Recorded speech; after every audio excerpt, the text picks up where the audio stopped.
Welcome to Classical Chats. I'm Tiffany. Today we have David Bittleman, who is a physician in San Diego. He used to play the cello. He still plays the cello, actually, and he's very, very enthusiastic about the cello, about classical music, even though he didn't pursue music as a career, so I'm very excited to talk to him today. So, thank you so much for coming on, even though we've never met each other. But yeah, no problem. Victoria was very happy to ask you because, he says you're very enthusiastic and just a lovely person to talk to, so she was super excited. Oh, okay, good. Well, I was glad to talk to you too. Classical music, the cello has been a central part of my life, so I always enjoy, meeting other musicians or talking about music. I love it. Wonderful. So let's start from the very beginning then, if that's okay. I ask every single classical chat That's guest fine, this. sure. So, how did you start your journey with classical music and also with the cello? Sure. It was really my parents. My father was an artist, a visual artist, and loved music, loved great music. My mother, as a little girl, studied piano. When I was, very young, third grade or something, I think the school issued recorders, the thing. Yeah. And my dad was teaching at Union College. It's a liberal arts college in Schenectady, New York. He knew a priest who was also a composer, and he got me sort of composing lessons and very nice father. Father Tom was his name. He was very nice, and he played the recorder as well. So kind of taught me how to play better and wrote little tunes, and we would listen to records together, and he would kind of tell me, what to listen for. And when in the fourth grade, I thought I was going to start with the clarinet, since it sort of seemed like a recorder, but more involved, bigger. Right. But my parents said, "Oh no, you really should think about a string instrument," and because you can start that sooner. If I had started the clarinet, I had to wait until the spring, and I really wanted to play something right away. And my parents thought that the violin would be so squeaky to listen to. They said, "Play the cello." So I chose it. They chose it for me. And in the beginning, it's hard to figure out how a little kid's going to practice. Right. You have other things you want to do. So they were right probably to go with the cello, because I would practice before school. About a half hour, and we had a lovely teacher. Mrs. Lindsay was her name, in the Schenectady school system. She was a delightful person, and really, looking back on it, kind of a saint to conduct this little elementary school orchestra with all these young violin, viola, and cello players. But she suggested, since I was interested, to get a private teacher, and so I think in the fifth grade or sixth grade I started having private cello lessons. And I was never a prodigy or anything like that, but I always liked it. In the beginning, my dad would give me quarters for every half hour I practiced. There's the motivation. And so there was some, incentive there. But after a while, I just, after the first couple of years, I just felt like it was, kind of part of who I was, and so I kept playing. When I was 12, my father taught at a music and art summer school run by Yale University in upstate Connecticut called Yale Norfolk, which actually to this day has a wonderful chamber music program. And we lived on the campus, the estate, and right next door there was another cabin, and I walked out. I've been there a couple of days. I heard the most amazing violin playing. And a little bit later, a boy my age comes out. His name was Nayen. I still remember him, and he was playing. I think it was Sibelius Concerto, and he was, By this time I'm 12, and I think he's 12 or 13, and I just couldn't. And I think that was the first time I realized what the playing could be possible, from someone young. He was the first prodigy I'd ever met and he was living at the time with the Yale violin professor named Brodus Earl and Shoko Aki. Shoko is still on the faculty at Yale, I think, in music. Anyway, he was a delightful kid. We played softball together. And I think it was right around then that I realized that, you know what, I really like the cello and I like working on it, but I don't think no matter how hard I work, I don't think I'll ever be able to play like him. But I was okay with it. It was okay. That's nice that you weren't Yeah, discouraged. because, my dad, I said, because I was never one of these, some people, they get on like a competition circuit or something like that. And my parents never did anything like that with me. My mom didn't she didn't come to my lessons they didn't sit in while I practiced and tell me, hey, that passage, you need to do it. So, it wasn't like that. I didn't have that. I mean, since I've grown up and I realize now what's possible, I've like Amy, what's that? The Tiger Mom book, the battle cry of I think her Amy Chua book. But she wrote this, and she really she was out of her, she was just was in every lesson. Both her daughters played violin and piano, so I didn't have that, and I think that's fine. So that's not who I was. So when I got a little older and I kept practicing and playing, classical music was how I made friends. It was through that's how I made a lot. That was one way I made friends.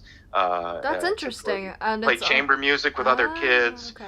and be in an orchestra, and certainly at Yale when I got to college, I played in the Yale Symphony, and that was a big part of what I did there, and I met other people because of and got friendly with other people because of classical music and playing with them, and that's still true today. So in many ways I'm still that little kid because I got up this morning and I practiced a half hour there's the routine. Etudes, and I had actually in my adult life there was a long stretch when I went to college and med school or med school and training where I had really barely any time to play, let alone do anything in my, because of medicine was so all consuming. But, whenever I would find time, I would. But now to this day, since I've been in San Diego since 2013, the last few years I've been taking cello lessons from the principal cellist of the San Diego Symphony. And, I really love doing that. It's so great. He's such a great teacher, very patient. And, and I'm coming back to the basics in many ways. I'm doing anticipating my shifts, working on tone production, studying scales and arpeggios. I mean, these things, and now as a grown up, I think about, they're actually really interesting now to me. I'm not sure I could do them. I don't think I could do it for 5 hours a day, but certainly on the weekends, I probably, my wife will say it's a lot more than, I probably play 3 hours on Saturday and Sunday on the weekends when I get into it. Wow. So really, especially if I have something I'm working towards. Any particular repertoire that you... Any particular repertoire? Right now I'm playing in a local Villa. Where are you? Do you know San Diego? There's a music school here called Villa Music. I'm not sure where you are. But I'm in New York. Yeah. You're in New York. Okay. There's a local music school for community players called Villa Musica, and we have a string orchestra. So like a socially distanced, mask on, outdoors under a tent, string orchestra going on, and it's really fun. And so we're playing. So it's all string music. So Britten's Simple Symphony. The Grieg Holberg Suite. So big string orchestra, and then the we're playing a piece. It's called a Sinfonietta. It's a number 2, I think. It's a string piece by Mendelssohn, just for a string orchestra piece by Mendelssohn. I think he was 12 when he wrote it, something like that. Each of these pieces has something in it for the cello that's a little bit of a challenge. Some passages or something. So I'm breaking them down, slow it down, and trying to use what my teacher tells me to make the passages, better.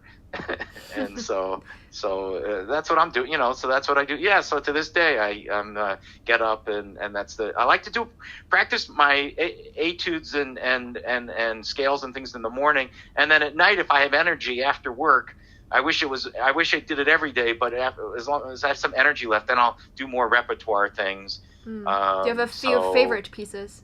Oh, um, so for cello solo, I love the Beethoven cello piano sonatas. Ah, which one? Do you have a favorite? So I've played. Well, I love I love the A major a lot. Yes, I played the one that I played in public though. I had a wonderful pianist. The last one, the fifth one. Ooh, that's a difficult one. Yeah, it is. It's an unusual piece. Yeah, it is unusual. Yeah. At different times in my life, I've had different pianists that I play. Actually, my sister-in-law is a judge, and she's a wonderful pianist. And so we play together a lot. And so she and I can play. We played like the Schumann fantasy pieces together. Those are really, and really so beautiful. she's really good. I mean, that's a hard piano part. I mean, it's a lot of Schumann. I love. I like the Saint-Saëns concerto and Lalo concerto, and I really can't play the Dvorak concerto, but maybe one day. I don't know. I think some of the stuff I'm doing with maybe I'm still alive, so I'm gonna keep at it. We'll see what I could do with it. That's great. I mean, I can tell from the way you're talking about music that you're really, really passionate about it, and it's I really love it. Yeah, that's amazing. And I always think that passion is infectious. So I hope this inspires someone else who might not necessarily pursue music for their career, but to still keep on playing it every morning even. So yeah, see, that's what's so great about it, and actually, I know myself, there's I don't know, I'm not even sure if you're maybe you're a professional musician. There's a lot of pressure in being a professional musician. And you have to have a thick skin. Yeah. And really believe in yourself and your voice. And I'm not saying I weak or don't believe in myself or my voice, but I think that I feel like I'm sort of more of a generalist kind of a person in life, and I think I can do lots of different things pretty well.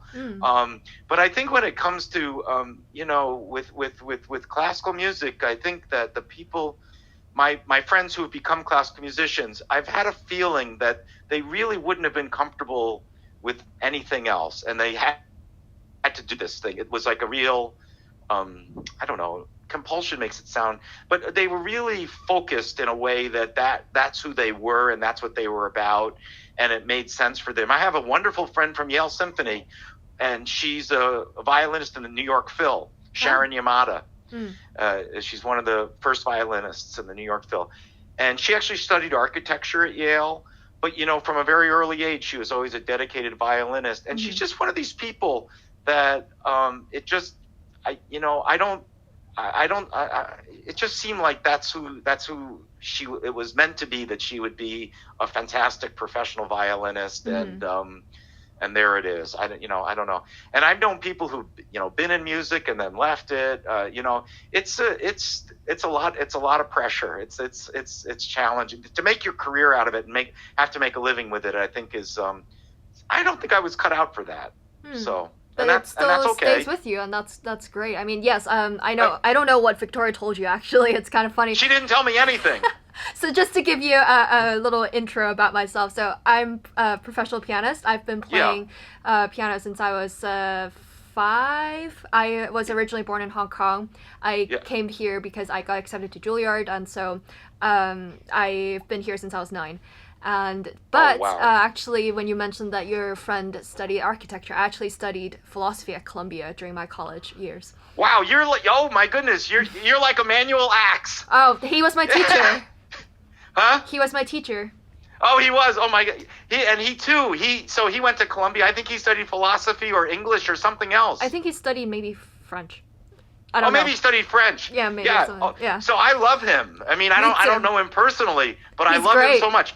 He's so great. So I some of my favorite memories are I went to some master classes of him, of Emmanuel Axe together with Yo-Yo Ma. They're a lovely pair. My God. Their chemistry and I've met Yo-Yo also, and he's also a wonderful human being. So yeah.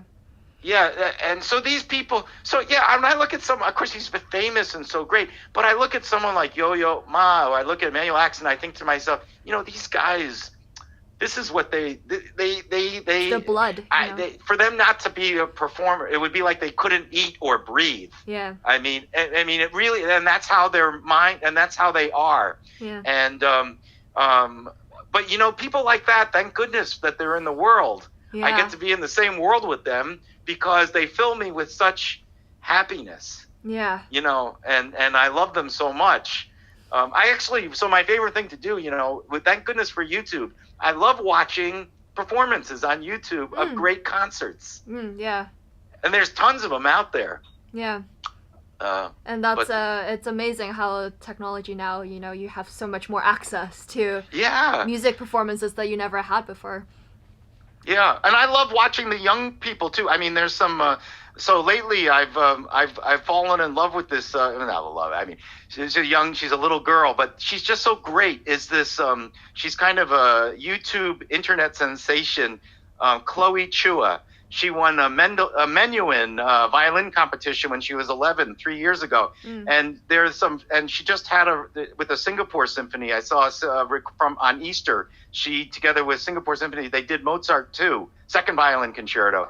And she played it, you know, she's 14 years old, but wow, so rich sound and so intelligent. I mean, my goodness. I think I was 14 when I first realized how great Mozart was, and I said, "Wow, this is so much fun to listen to." I like all the, you know. I think I fell in love with like the cadences. You know, they're very satisfying. Very sad, yeah. And I went and I just would listen to these and listen. Too bad there's no Mozart cello concerto, but I would love listening to Mozart violin, and of course all the piano pieces, sonatas, and everything. I played piano a very little bit. I didn't take it as a little kid. I took some lessons as an adult, but I love all these Mozart piano pieces, and listening to them is fantastic. So, wow, yeah. Let's talk about the video you sent us. It's your performance at UCSD. Yeah. Let's talk about it. I see how passionate you are just from the way you move when you play. So do you want to talk about the story behind that performance? So that's right. I didn't. So in San Diego, they were looking. The UCSD undergraduate has a chamber music course, and they were looking for more cellists. And so when they said, can you join in? And I thought, yeah, that sounds great. So I went up there and joined in with the group. And so that conductor, Matt Klein, I absolutely love the guy. Young guy, he's a graduate student as he's conducting us. And my time in that orchestra has been so much fun. It's just that's how I met Victoria, was and the other UCSD students was by playing in the group. We've had so many wonderful and fun times and wonderful performances. Beethoven 5, the Sibelius I sent you. So the things I love about that orchestra, first of all, the students in the orchestra kind of remind me of myself when I was their age. They're young, and they're all, I was a chemistry major actually. They're all really smart and mostly interested in, STEM, science, technology, engineering, that they're all, very smart that way. But then they're also very passionate, just like me, about classical music. Victoria, great example. And the concert mistress, Allison Tung, terrific people. And then Matt was so great. The thing that I love with working with him, he was so great because in the beginning, you sit down and you think, oh my goodness, first rehearsal, this doesn't sound like much. But he was able, with his skill, he was able to use our rehearsal time beautifully, so that by the end, we actually put together this wonderful performance that I was very proud of and really excited by, and had just so much fun playing, especially in that nice hall at UCSD. Yeah. So it was just a great time, and it was it's wonderful. You work hard all day. I mean, I do these performances after seeing patients all day, and have to come back because they're like on a Tuesday night because it's a class. It's not even like a weekend night. Right. And then so all day long, work, and then go up to UCSD, and then we do these performances, and have a little opening solo, and it's just so satisfying and just so much fun. I mean, that's it. We just had so much fun putting it together, and That's I don't great. know much else to say about it than that. I love that they're out there on YouTube now. So I can remind myself. The other thing I love is I can't remember. There's a Beethoven 5 that I really am proud of. With the same group, and especially like in the cello section, we sounded really, there's the slow movement. That's actually, they use it for excerpts for professional orchestras, and we sounded pretty darn good, pretty together. We did a pretty good job. I was really proud of us.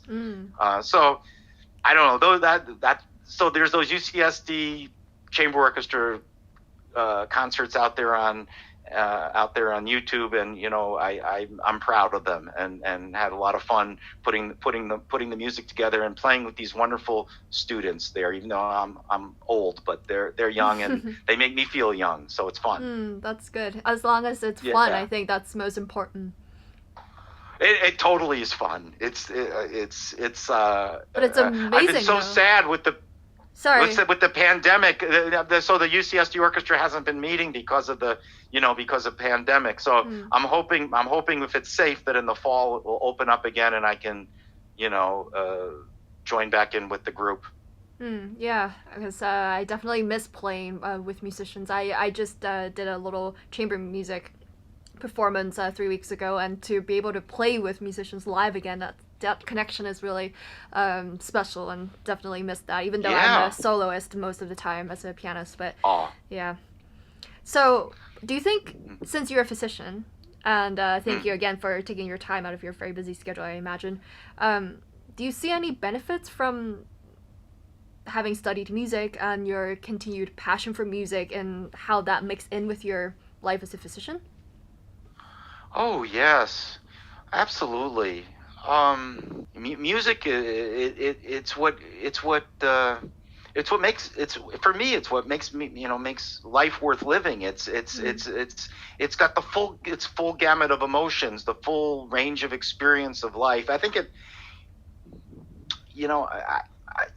this is totally anecdotal, but I think it helps me to understand emotions and feel and tap into them, and maybe it helps me with empathy. It might. It's for me. It just makes life so interesting, and like I said, exploring all the different emotions and feelings that music can do. I think it just helps me be a better human being. I also, there's a lot these days, people talk about mindfulness and meditation and these kinds of exercises. I've kind of come to the conclusion that when I'm practicing like a long tone, like playing long tones or doing some things where I'm trying to focus on my breathing and relaxing and making a beautiful sound and stuff, I think that's becoming almost like that's like my meditation. Yeah. I realize it's not the way it was maybe designed or whatever, but for me, I'm doing, I'm starting out with my wife, actually, she's heard me playing some open C string this morning. She said, "Boy, that's a rather penetrating sound." I was early, so I think I was bothering her with it. But that sound, you can, with the cello, it's so great because you can feel it like in your core. Yeah, the vibration. So I'm there. I've got my metronome. I'm, doing 6 beats, 8 beats, 10 beats, and you're just kind of focusing on this sound and and thinking about, or then when I do a lot of, slow etude work, thinking about so these are technical things, but there are also things where you're kind of, breathing and kind of getting in touch with your body. I think it's good for my health. How's that? Coming from a physician, that's great. Yeah, so it's good for my health. So if hey, listen, when people talk about doctors being burned out and unhappy with doctoring and being, mean or whatever, or having, suffering and all that. So let me tell you, I think music helps me to be a better person and, grounded, and I think more relaxed. I'm sort of a little bit tightly strung anyway. I think music maybe helps me a little bit in those areas. This is just, I'm just, you're asking the question, so I'm just sort of thinking that there may be something to that. It maybe helps me to breathe a little bit. My teacher's always saying, sit down, don't forget to breathe. You got to keep breathing. Don't get too tense there. Yeah, because it's very easy to get stressed out about, oh my gosh, this complicated passage. I know. Oh, I know. And he's helped me a lot. Actually, Yao's been great. Yao, he's a great cellist and a great teacher. He's helped me a lot he's really focused on, he said, David, don't worry about playing fast. That'll come. You slow it down, look at, anticipate the next note, and it's great advice. And I think that's even true in day-to-day living. I think we're high stress people, and we do this, do that. If you can slow everything down, take it easy, one step at a time, it doesn't have to be so fast. And then if you act less anxious, then everybody perceives you're calm, and it's very therapeutic for the patients. Yeah. So I think music can help me with that. So that's just some, it's not science. It's just a feeling I'm sharing with you. Yeah, I mean, I definitely can relate to how you have to really observe your mind and be very controlled. I mean, not controlled, but you have to be very aware of how your body is feeling and how to control the music and make that certain sound. And I think it's a bit meditative in that sense, that you have to be very connected with your body and your mind and your emotions, everything, to really focus. Yeah, it's true. I've actually met a lot of people who are, when I was a student, who was trying to decide, do they pursue music? If they don't pursue music, they kind of want to go to medical school for some reason. It's always a debate that they don't know how to manage their passion and still keep that up for music while they pursue something very different like medical school. Do you have any advice from your experience? Because clearly you've been able to keep it up and still keep playing in ensembles and keep your passion going. So do you have anything to say? So first of all, some advice for people in this position. First of all, make sure, medicine is right for you. Medicine is very broad. And so I've seen a lot of people get into it and not be able to, or some people get into it, they don't find the right niche, and make sure there's something in medicine that works for you. But I would say just be flexible. Once you enter medical school and the training, you're not going to have a lot of time for your instrument. Yeah. You're going to have to be okay with that. The good news is that all along the way, there are a lot of really wonderful amateurs or people in medicine who like music that you'll be able to connect with, and you'll have a community of sort of medical music people. And it may be bigger than you realize. One organization I belong to, it used to be called Amateur Chamber Music Players, but now it's called something like Allied Chamber Music Players, and it's actually based in New York, ACMP. And they're ACMP, and it's based in New York, and it's a directory of people who you can call up and play with. We're anywhere in the U.S. So if I go to New York, I can look in the directory and see that there's a pianist who wants to play chamber music with a cellist. I can find them, and then we can have an appointment and have a date and play. Can do that. I guess what I would say to those people though is just to be flexible, and be happy when you have when something opens up and you have some time to play. And enjoy the fact that you can enjoy yourself with the music, and you don't have to feel the pressure of some deadline or performing at a certain level or something like that where everything seems to depend on it. You can enjoy that. I don't know, that's I think the reason there are lots of both. It's because a lot of people who go into medicine, most people go in, they have nice families who when they're little, their parents introduced them to, piano or violin or cello. And so that, and these are people that, like myself, I mean, I was a very studious, straight-laced little kid and I followed all the, everything, did all my homework. Right. Sometimes twice, So Wow. no, I'm just kidding. And the personality types for medicine and classical music like this, there's a lot of overlap. There's a lot of overlap. So it's That's good. That's why. That you can still maintain it despite the. Yeah, I can maintain it. Yeah, it's great. And I know other doctors who have too. I know there. I'm not. Yes, I know other ones too. I have other doctor friends around San Diego who play, and in other places in my life, I know a bunch of them. It's fascinating. I love meeting people who are just so passionate about music and continuing on, even though they pursue other careers and they come from such different background. It's always very interesting. Yeah, I know. It's actually in the Yale Symphony. There were some really terrific players. I mentioned Sharon Yamada, but most of the people in the symphony are probably all doctors and lawyers. From my time there. I bet. I think only maybe about 10% maybe are professionals, since some of them are. Another guy who was in the orchestra. Ken Freed is in the Minnesota Symphony. There's some really good wonderful players. Oh my goodness. And Owen. Owen. He's a cellist in the Boston Symphony. I can't remember his last name. But Miriam Shames, she was a cellist at Juilliard. I mean, so some of them, the real. I was just an average cellist, and the really good ones, they went off to be really, like I said, at these amazing orchestras and things like that. Fantastic players, really fantastic. Yeah.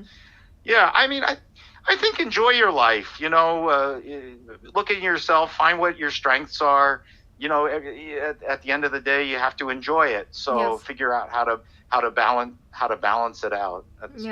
Well, it clearly shows that you enjoy your life, and also you're very enthusiastic, as Victoria predicted and told me many times. So I'm very glad to have had this chat with you. Thank you. Well, he definitely is super, super enthusiastic and a lovely person to talk to about classical music and about the cello. So I hope you enjoyed this episode.